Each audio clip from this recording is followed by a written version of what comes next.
कथा जो है वो महाभारत के समय की है। महाभारत का अंत हुआ, युद्ध में पांडवों को विजय मिली। धर्मराज युधिष्ठिर राज्य पद पर आसीन होने वाले थे, तो उन्होंने भगवान से प्रार्थना करी कि भगवान बहुत दिन हो गए युद्ध करते करते, अब तो तपस्या करना चाहता हूँ। भगवान ने कहा कि युधिष्ठिर समय नहीं आया, कलयुग आने वाला है और ये आवश्यकता है समय की कि आप अभी राज्य पद पर आसीन होकर राज्य को स्थिर करो, क्योंकि कलयुग का प्रवेश किसी भी क्षण हो सकता है। तो पांचों पांडव बोले कि हम कैसे मान लें कलयुग आने वाला है। तो भगवान ने कहा कि एक काम करो, आप पांचों भाई 4 अलग अलग दिशाओं में जाओ। नकुल और सहदेव तो जुड़वा थे, तो वो एक दिशा में गए, बाकी के सभी भाई अलग अलग दिशा में गए। उन्होंने कहा कि आप शाम को लौट करके आना और रिपोर्ट करना कि क्या देखा। तो युधिष्ठिर लौटे, भगवान ने पूछा कि क्या देखा। युधिष्ठिर ने कहा कि साहब बड़ा विचित्र दृश्य देखा मैंने। बोले क्या देखा। बोले ये देखा कि एक हाथी है, बहुत ही चमकदार हाथी है। बोले उसके ऊपर बहुत चमक थी, पर पीछे से पूरा अंधेरा था, आगे से चमक रहा था। और बोले वो जो हाथी था उसके 2 ही पांव थे। बोले 4 कान थे, 1 ही आंख थी और सरपट भगा चला जा रहा था। मुझे समझ में नहीं आया इसका क्या अर्थ है भगवान। तो भगवान कृष्ण बोले कि जो तुमने देखा युधिष्ठिर, वो कलयुग को देखा। बोले कलयुग में समय ऐसा आएगा कि बाहर की चमक तो बहुत होगी, भीतर से अंधकार होगा।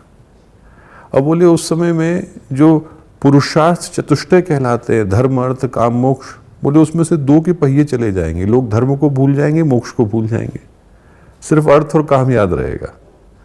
और बोले उस समय में लोग सुने सुनाए पर भरोसा करेंगे, आंखों से देखने पर भरोसा नहीं करेंगे। इसलिए 4 चरकाने आंखें, जो किसी ने कह दिया आदमी मानने को तैयार है, वो ऐसे व्यक्ति आपने मान लिया। अपनी ओर से देखा नहीं, सिर्फ आदमी सुने सुनाए पर भरोसा कर रहा है। युधिष्ठिर की शंका का समाधान हुआ। भगवान ने भीम से पूछा आपने क्या देखा। भीम ने कहा कि साहब बड़ा विचित्र दृश्य देखा भगवान। बोले क्या देखा। बोले ये देखा कि एक जगह पर गाय अपने बछड़े का दूध पी रही है। इसका क्या अर्थ है भगवान। बोले इसका अर्थ यह है कि कलयुग का जब समय आएगा भीम, तो माता पिता अपने बच्चों को बेचने में भी संकोच नहीं करेंगे। बोले कि वो उनके आश्रय पर लेने पर भी संकोच नहीं करेंगे। भीम की शंका का समाधान हुआ। अर्जुन से पूछा, अर्जुन आपने क्या देखा। अर्जुन ने कहा कि साहब मैंने भी बड़ा विचित्र दृश्य देखा। मैंने देखा कि एक मनुष्य का शव पड़ा है, गिद्ध नोच नोच करके खा रहे हैं और उन गिद्धों के पंखों पर वैदिक मंत्र लिखे हुए हैं। बोले मुझे अर्थ समझ में नहीं आया। भगवान बोले कि अर्जुन जो आपने देखा वो कलयुग का दृश्य देखा।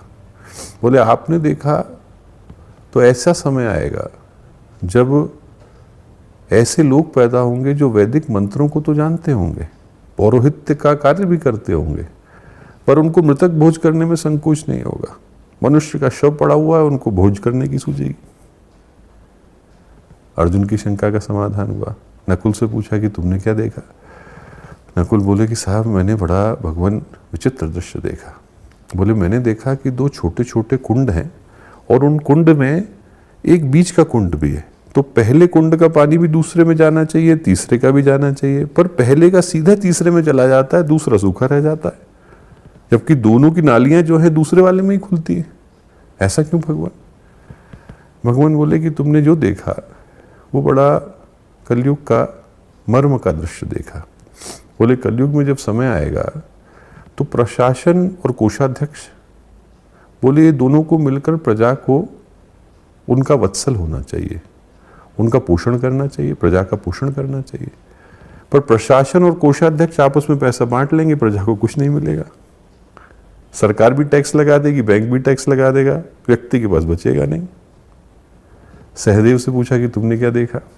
सहदेव ने कहा कि भगवान मैंने तो बड़ा ही विचित्र दृश्य देखा। क्या देखा। बोले ये देखा कि एक पहाड़ है, पहाड़ के ऊपर से एक चट्टान सरपट भगी चली आ रही है। बहुत बड़ी चट्टान है और वो जब वो तेजी से भग रही है तो उसके गिरने के साथ साथ उसके साथ वृक्ष टूट रहे हैं, उसके साथ बहुत सारी चीजें टूटती चली आ रही हैं। और बिल्कुल जब वो नीचे खाई में गिरने को होती है तो एक सूखा तिनका आकर के उसको रोक लेता है। उस तिनके के सहारे पे वो चट्टान रुक जाती है। इसका क्या मर्म है। बोले सहदेव तुमने कलयुग का समाधान देखा। क्या समाधान देखा। बोले जो तुमने गिरते देखा वो धर्म को गिरते देखा, बोले जब कलयुग का समय आएगा तो धर्म बुरी तरह से धराशायी होगा और उसके साथ साथ बड़े बड़े वृक्ष गिरेंगे, अहिंसा जाएगी, अपरिग्रह जाएगा, अस्तेय जाएगा, न्याय जाएगा, सदाचार जाएगा। ये सारे के सारे जो धर्म के आश्रय पर खड़े होने वाले मानवता के गुण हैं वो सब धराशायी होंगे। बोले अंत में सिर्फ एक छोटा सा गायत्री का मंत्र उस धर्म को गिरने से रोकेगा। 9 शब्द का 24 अक्षर का मंत्र, बोले वो जो नाम का जप है, वो गायत्री मंत्र का जप है, वो कलयुग का आधार है। तुमने देखा कि जब अंधकार ज़्यादा होगा तो उस अंधकार को थामने की सामर्थ्य